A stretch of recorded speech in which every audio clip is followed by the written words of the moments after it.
Hi, this is Deanne Mary, and I'm back with the site for our 5 new technologies.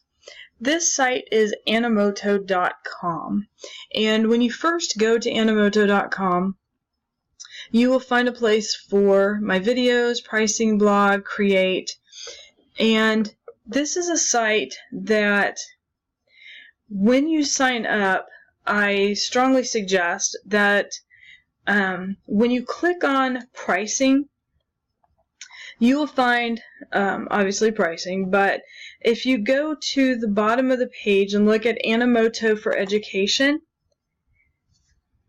let it flip here, that it'll tell you that it's very easy to add Animoto for schools. Now, there is a way to sign up for pricing if you want to go really high tech, but to sign up for an educator account is really easy, and you can use Animoto with your students for classroom projects, lessons. They'll even show you some ways schools are using Animoto, and that there are different products with one subscription, and they can show you some different things that they, even a free rubric down here that they have, ways that they've created flipped or blended classrooms. I strongly suggest that you use a Gmail account for Animoto, because if you have, especially in elementary school, if you have a classroom of students that number in the 20s or below, Gmail allows you to create your account and then add +1, and you can go up to, I believe it's like 20 or 25 on the plus ads. And to do that, you could easily assign Miss Jones class +1, +2, +3, and assign those to your students. Now, being a high school teacher, I obviously had more students than I could add a +1 or, so many numbers to. But for my classroom, I easily was able to create a Gmail account for my class. So I just used my name, like, Ms. Mary's class at gmail.com, and then we created a password that my students and I knew. And if I went down through my videos, you'd be able to see there's still a lot of videos. And I had my students, we worked it more in an honor system, and they would title theirs with their name, first and last name, and the class hour they were in. And it worked well for high school. I had no problems with any of them, working with another students or deleting anything, or sometimes they would start one and not quite finish, so sometimes I had 2 or 3 of one student's project, and we'd have to go in and delete some and narrow it down to the one they actually wanted, but we didn't have any issues other than that. Students can go in when they create one, and when you first go in, if you've not set up an educator account, and you go in and you want to create like a slideshow video, and you can go in and watch samples, and I'm going to go back for just a moment to the home page, and it will walk you through a step-by-step on how to make a video. And you just click on create. These are not difficult to do. My students picked them up very quickly the first time we ever used them. I showed them one, demonstrated quickly how to do it, and they were off and running. It'll always pop up if they have new backgrounds. That's what these are here. Anything that says premium means that it costs money. You have to have paid for an account to get to. And when you click on one, it'll pop up and it'll automatically start playing that one with sound. I've muted the sound right now so that I can go ahead and speak to you and walk you through this. If you like that particular background and what you see popping up will actually be behind some of the images that you create, then you can say, yes, I want to create a video. So what you see is what will be in the background. If not, then you simply close out of that one, go back, and pick some of the other ones that you might want to, to use. So you can see what will be in the background behind the images, and you can choose from there. So they've chosen the same images to be in each one so that you can then just see what the background behind them look like. So as you choose one, and I'm just going to choose one for right now. So I'm going to choose the air, and we'll hit create a video.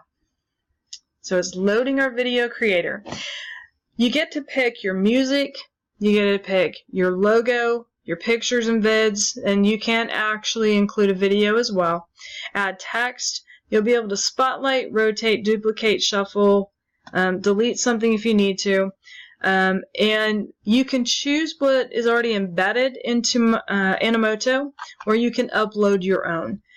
Now, with my students, I had no problem allowing them to use free clip art pictures from sites like Shutterstock and things that were free. I did not mind if it said Shutterstock across it. It saved on some of the extra citing of all the different pictures and music that they uploaded to make sure that they were correctly citing and giving credit to all of their sources. However, you have to choose, what you prefer. You can limit them to what's here.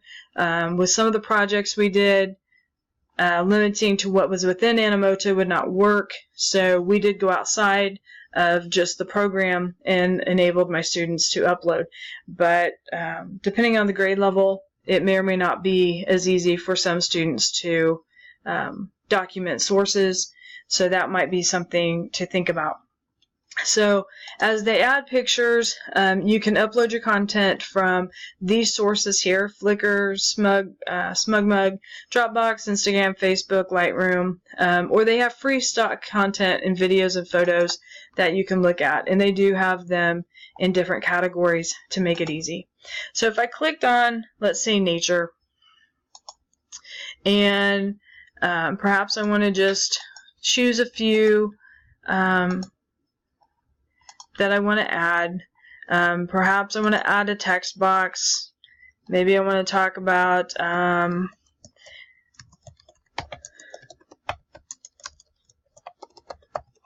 the novel A Tree Grows in Brooklyn. So I'm going to choose this tree, and I'm going to put in the title. Perhaps I want to go back. I want to add another photo. I'm going to choose something else, possibly from nature. And maybe I want to choose another tree. Maybe I already decided, no, maybe I want the title to come first. It will allow me to rearrange things. I can decide to rotate if I want to rotate things. We'll just rotate our little tree around here. I can duplicate if I want to duplicate. There are a lot of things that I can do. I can click on changing my song. I can pick music as I want to. There are many, many things that you can do as you go in and create and play around with all the various options. Now I'm going to choose to pop out of this, since I'm not actually going to go in and create and produce. When you first click on one of those backgrounds, if you do not have an educator site or have not paid to go in and have a site, then it will give you an option right below that that says create a free 30-second video. And students can do that. When I first started, I had my students start there until they learned the program, and until my educator account. When you go in to create an educator account, it's very easy to sign up. You just basically put in your name, it asks for your school, your email address, and what grade you teach. That's really all it asks for. And then you submit it, and it really only takes a matter of minutes, typically, and they shoot you an email back that tells you that your account's approved and you're ready to go. So once you're ready to go, then it's very easy to create your videos. All of them will be longer than the 30-second free ones, since you now have an educator account.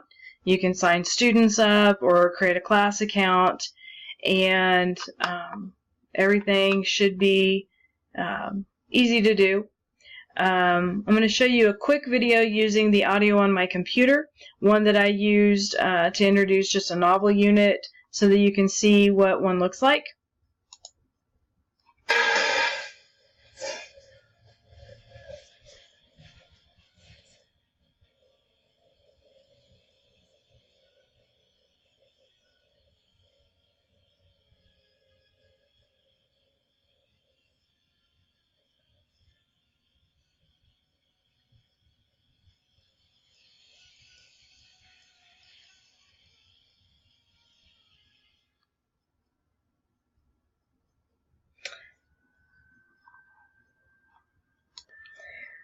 Now that was one that I created that was really short and just to the point.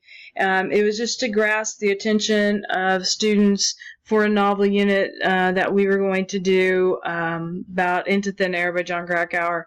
And but as you can tell, Animotos are easy to do. You can make them longer, shorter. My students loved them from everything from thematic tasks that we were doing to novel units. We did them with mythology and just all kinds of tasks, characterization units. For this particular technology, I chose ISTE Student 6B, that students create original works or responsibly repurpose or remix digital resources into new creations, and also TCK1, that Candace design and facilitate diverse learning activities that incorporate digital tools and resources. And Animoto is easy to use. I hope some of you might find it useful.